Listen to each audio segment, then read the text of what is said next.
Pendant longtemps, le Parc national de la Gaspésie était un endroit, on va dire, inexploré. Et c'est tout début du siècle que des scientifiques, que des botanistes sont entrés à l'intérieur des terres pour décrire ce territoire, inventorier la faune, la flore, la géologie de ce milieu-là. Et c'est au tournant du siècle, finalement, qu'une volonté de protection des territoires au Québec s'est amorcée, que des penseurs se sont mis à réaliser que ces territoires-là, qui vierges, ne le resteraient pas si longtemps si on ne faisait pas des actions de protection. Et c'est finalement en 1937, à l'arrivée au pouvoir de l'Union nationale de Maurice Duplessis, que le Parc national de la Gaspésie a été créé.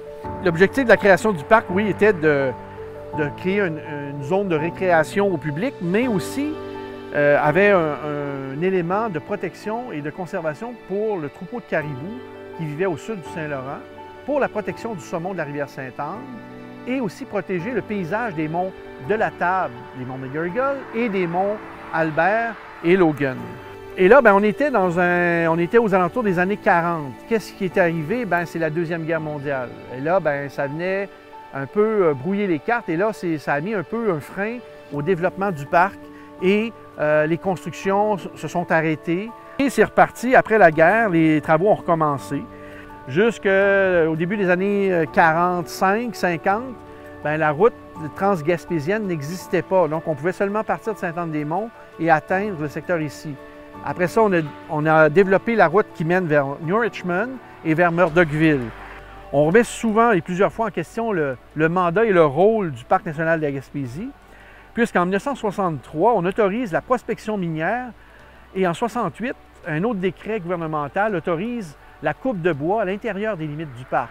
Donc, la vocation de conservation du parc en prend un coup.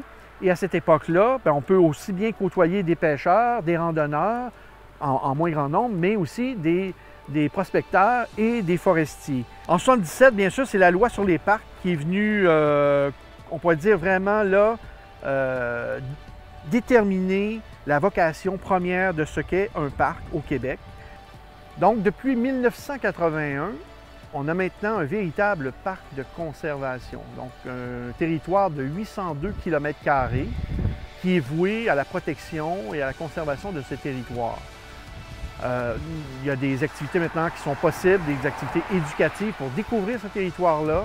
La réglementation s'est resserrée, on a un zonage qui présente des zones, oui, on pourrait dire d'ambiance et de services comme dans le secteur du gîte, mais des zones de préservation et de préservation extrême qui contribuent à maintenir la biodiversité de ce territoire-là. Et comme les premiers scientifiques qui sont venus bien avant la création et qui ont découvert un milieu riche et exceptionnel, mais encore aujourd'hui, par la protection qu'offre le Parc national, les gens peuvent à leur tour découvrir les beautés et les richesses de la faune et de la flore rares et exceptionnelles du Parc national de la Gaspésie.